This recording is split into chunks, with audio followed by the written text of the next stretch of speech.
Good evening, I'm Kathy Lewis, and welcome to a special edition of What Matters. Walking among us are extraordinary people doing extraordinary things. WHRO and Dominion Virginia Power set out to find some of those people who move quietly through their lives, leaving a lasting legacy. Tonight, we bring you the stories of 4 individuals and 1 organization, and their work is truly what matters in Hampton Roads. Ned McCabe was stunned by statistics that showed so many children entering school unprepared to learn, and he knew he just couldn't sit by and watch. He had to do something. We have been really impacted by Ned McCabe. We love him here. The children love him. He's kind of like the crusader for literacy in Portsmouth. I heard Sarah Bishop quoting some very disturbing statistics, and the very first thing that she said was 24%, or almost 1 out of every 4 of our children in Portsmouth, start kindergarten without the skills that they need to learn to read. And then the really disturbing one was that 33% of the adult population in the city of Portsmouth is functionally illiterate, so that's 1 out of every 3, and that's why Portsmouth Reads was born. Ned has been able to bring in superintendent of schools, the Chamber of Commerce, United Way, child providers, all of us around a table and say, what can we do? We have no money, but we're going to make things happen. Portsmouth Reads started because of Ned McCabe. All of us own it. All of us are responsible for it. Ned has been sort of the orchestra. I think I'm like the maestro. He's the conductor. He's got a skill set, and his organization. And the expertise is really around the table. And we all own our expertise, but he makes us work together as one. Portsmouth Reads serves both preschool children ages 0 to 5 and adults in the city of Portsmouth, because we do have the adult literacy piece. And the way we work that is we work with an already established agency, the Tidewater Literacy Agency, and Portsmouth Reads will pay for a volunteer's training and their supplies that they're going to need. We've been in a couple of initiatives. The first initiative, of course, was where he had volunteers to come in and read, and we were a part of that. And they came in once a week and they read to the children using the Raising a Reader, which we also do here. And then the next initiative was the School Buddies, where we're connecting children who will be going to public school in Portsmouth to teachers, so the transition would be smoothly for them. And also my staff got to meet with those teachers in the public school to make the connection of things we should be working on to prepare the children for school. We've also done a Portsmouth Reads brochure. Ned was the initiator of it. We gathered a group of our classroom teachers, kindergarten teachers together, and as we did that, they began to talk about what kids should know when they enter kindergarten. Well, wow, did that come with some interest. Because sometimes we expect so much. We began to think about the little 4-year-old, 5-year-old when he or she is entering, and we think, are we asking too much? But we are not. So with that particular brochure, we've shared that all across the community. And then the third initiative that we were part of was the Family Read Night, where we hosted a family read night. The library came in, they shared books with the parents and children, they did activities with the children, we had dinner, and then all came together at the end of the program for a family activity with the librarian. The last part that we've been a part of is a teacher initiative where we send our teachers for training. And because the economy is, like it is now, things are so high, and training is very costly, but we're able to send our staff to training for free. When we read to our children, they're more interactive now. You'll find that the children will ask questions, they'll interrupt, and the teachers will in turn ask a question, so that we know that the children's actually comprehending what they're hearing. My staff has incorporated the things that they've learned in the various workshops, especially when it comes down to the importance of reading. They've definitely bridged the difference in the reading levels of the Portsmouth Public Schools children, and it's been a blessing to us to have them come in and facilitate that program. I think the unique thing about Portsmouth Reads is that it is a community effort, that Everybody in the community is invited to take part in it. I would like to see every child have the ability to succeed, and that starts by investing your money, your time, your effort early on these children. Tim Reich's official title is Environmental Engineer and Remediation Project Manager. But the truth is, he is so much more. He's a bridge to the possible for choking waterways that desperately need an advocate within the system.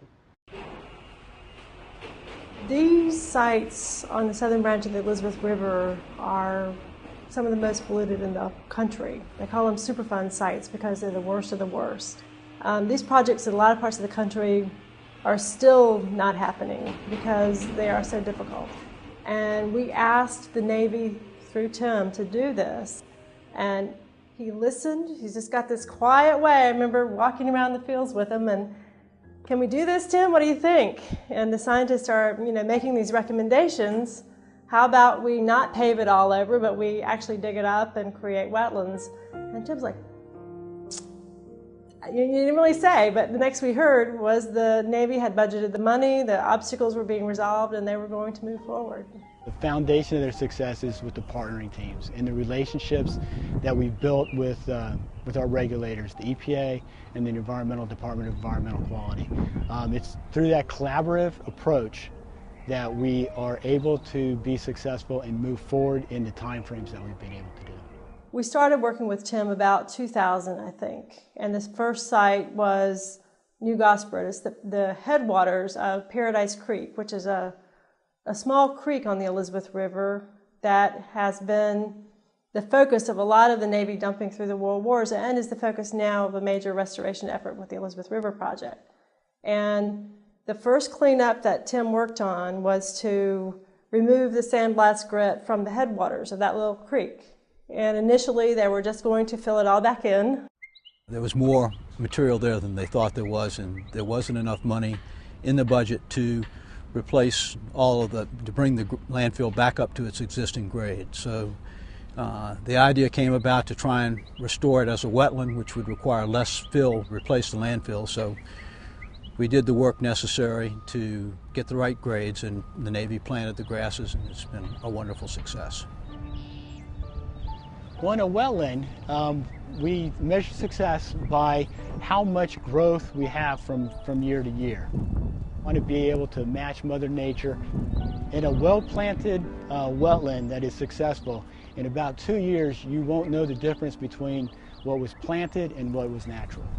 We have, again, a unique opportunity in Hampton Roads because so many of our sites are actually on bodies of water.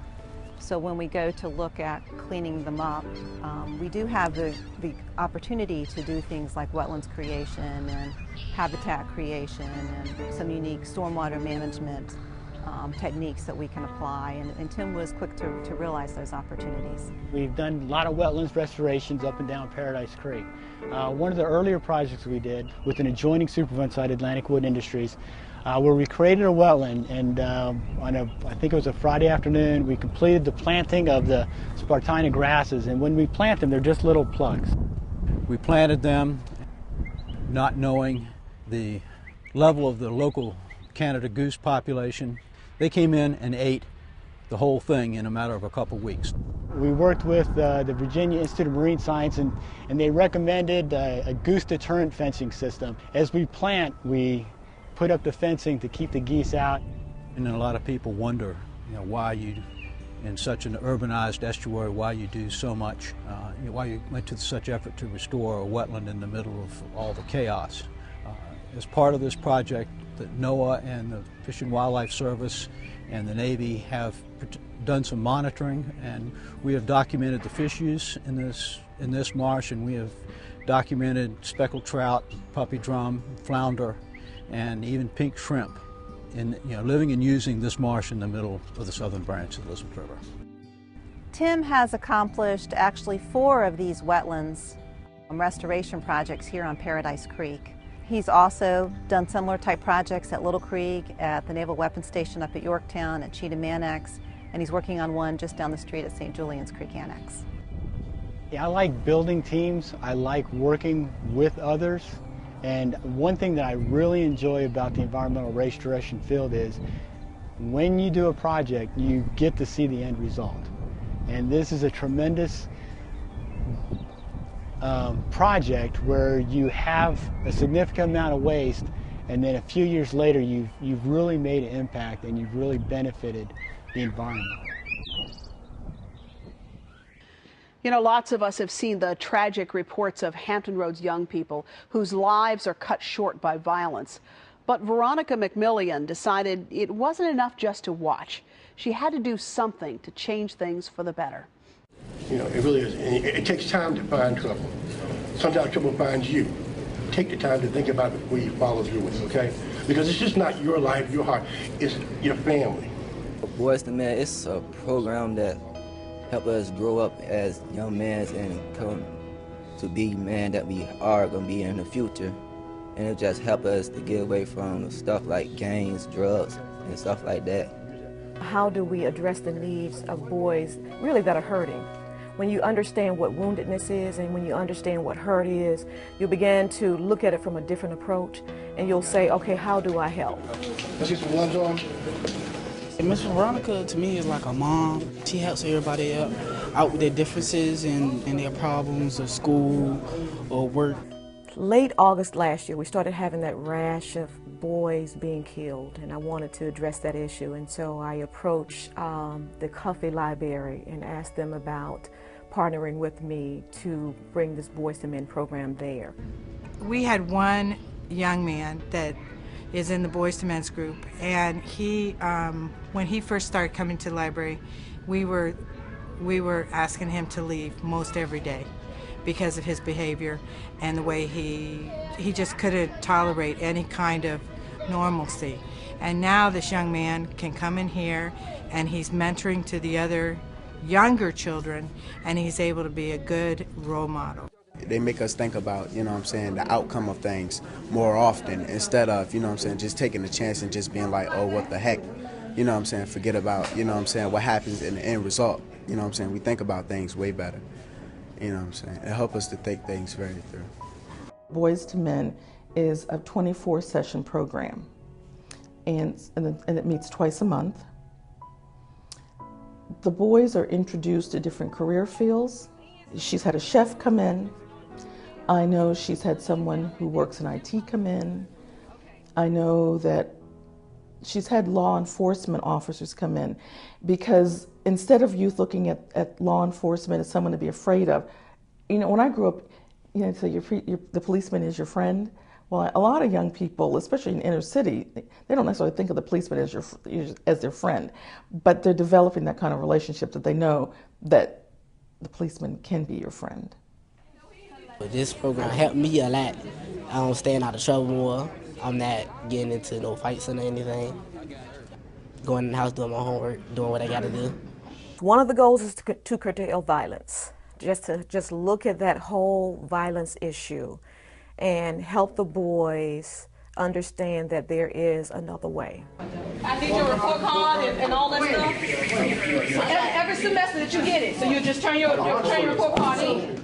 They have to bring their report cards to us so that we could see what areas that they're failing in, so that we can partner them with, you know, mentors that have that mathematics and science and reading skill set that will be beneficial to them. It's a phenomenal experience. It's just like taking a whole group of people, putting them together. We get to know each other, we do stuff together.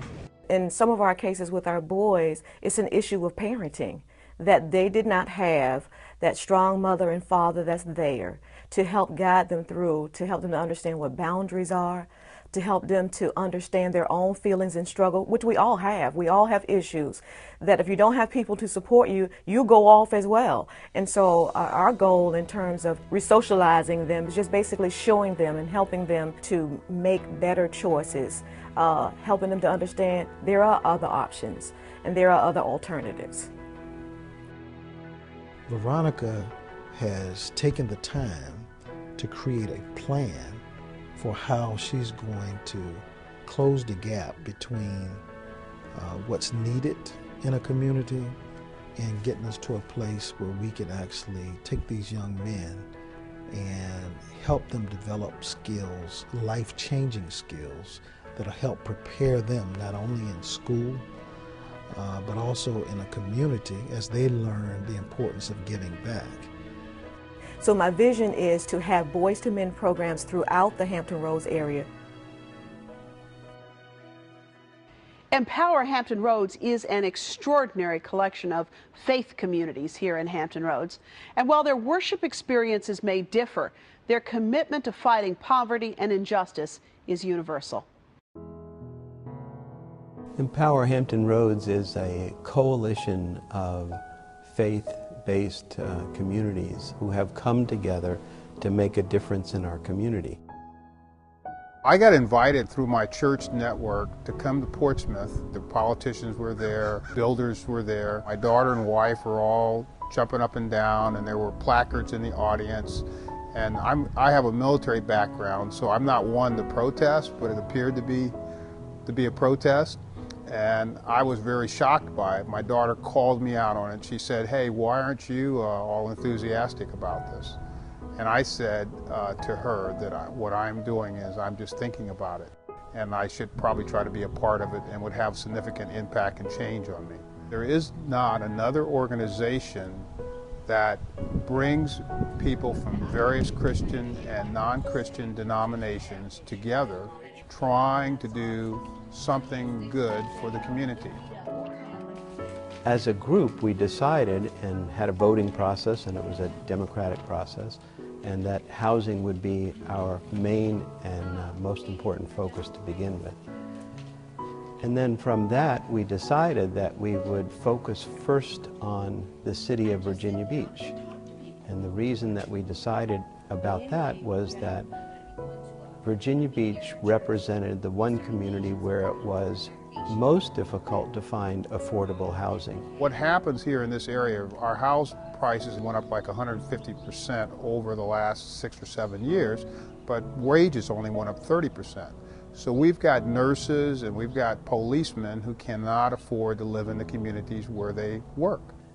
The population in particular that we have attempted to target in terms of who we might serve is a family of 4 who might have an income of anywhere from $36,000 up to about $73,000.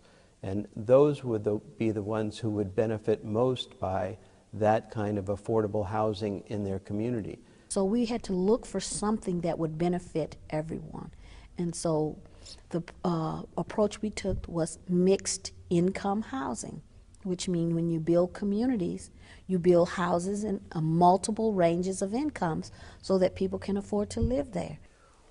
When we began this effort, what we recognized is how important it was to be able to put a picture in a person's mind. So to be able to use their imagination and to see what it would look like in terms of this kind of affordable housing that we're talking about. So we began this effort by taking a bus tour of Northern Virginia, and we met with all the officials in Northern Virginia who had made a very concentrated effort to develop workforce affordable housing. And then most recently we did another bus tour, and this was in conjunction with the Housing Roundtable in Virginia Beach. And we took it to Newtown in James City County.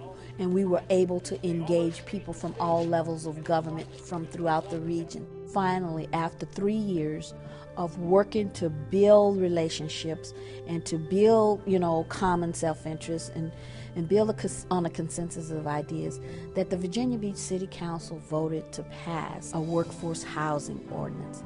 That's huge. That's very important. And then the people who worked on this just didn't stop. They say, all right, we have to figure out how to make this work. We have to put it into a tangible product. That was success, because many times when you work to fight for something, an ordinance or a law or something, you don't hang around to see the impact. This was very important. It was important that, one, we got an ordinance, there's a program to administrate the ordinance, and then there will be a concrete way of looking at who benefits from this. So even though we got the ordinance and with the program, we're still working to make sure that it's implemented and that people on the ground are starting to benefit from it. Talk with young people who've turned their lives around, and you'll often hear the stories of individuals who've been there when it mattered. Well, for generations of young people, that person is Melvin Pitchford. Mr. Pitchford, he's a pretty nice guy. He offers us a lot of programs to come to, and he gives us great opportunities. I learned from Mr. Pitchford that if you make a mistake, you will learn from it, get over it, don't get down or nothing, just try it again. He's the vice president of the YMCA, and he has many programs such as Camp Silver Beach, swimming, golf. I hang out with him sometimes, and we just talk and stuff. See that? That's one. My vision is to help as many kids as I can to make healthy choices. I want to surround kids with as many assets as possible to help them to make those healthy choices, to help them to be good students. I want them to help them to be good citizens. I want them to get the skills they need to raise a family. I want them to be a positive influence in their community. I want to be able to have kids to represent themselves. I think that's so important in a positive manner. People think of the YMCA and the gym and swim concept, but the Y is actually a lot more than that. There are a lot of community-based programs that the Y offers that really get to the heart of what the Y wants to do. The YMCA Without War was a concept that was started in 1997. The whole idea was, how can we expand the service of the YMCA beyond the walls of our building? Like, he gives us like special homework programs to come to get our homework done and pull up our grades. And we try to be very clear with the parents that this is not the after-school tutorial program. It's not what we call a recreation program. Our number one objective is to assist the kids in their academic studies. The best part about the community center that I like is the interactive bus. We're the only YMCA that has a bus like this. It's one of a kind for the YMCA, and it's very well received. The interactive bus was designed to bridge the digital divide. We found back in 1998 that a lot of kids did not have computers, they did not have software, or did not know how to use a computer. So we started introducing the computer to underserved neighborhoods in the 5 cities of the Hampton Roads community. Today we're going to be doing some internet search engines and teaching you some skills about internet search engines. Who can tell me what a search engine is? That's Cortez. A website that you can search. Today the kids are looking at words on the internet. We're going to make it sound like a scavenger hunt, like if you were going around the neighborhood collecting items. Find me something on the Tar Heels, North Carolina Tar Heels. Quickly. It's very important that kids are allowed to be kids. We also have to set the program up so kids can learn new ideas and not knowing that they're learning. Our Escape to the Arts summer program is an example of that. We have a music, drama, dance program where we're teaching kids how to express themselves. I think there's several reasons why Merv succeeds. One is charisma. It's pretty hard to say no to Merv. I was with him at the Gang Summit in August of 2006. It was at Norfolk State University. We did it in conjunction with the Youth Partnership, and Judge Gerald Jones said, Merv, we're just putting too many kids in jail. We just need to figure out how to connect kids to resources, to know it. And he right away said, Brenda Garrett, she's the head of the Kids Priority 1, come over here. We need to do this together. We need to get these resources together and help people know about this, and let's do that together.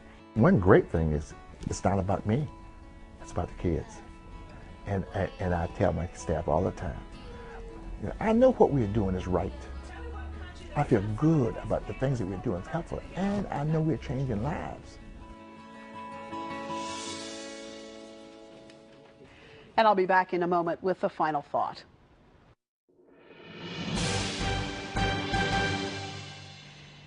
It was a real gift for WHRO and Dominion Virginia Power to honor these deeply devoted, effective community leaders.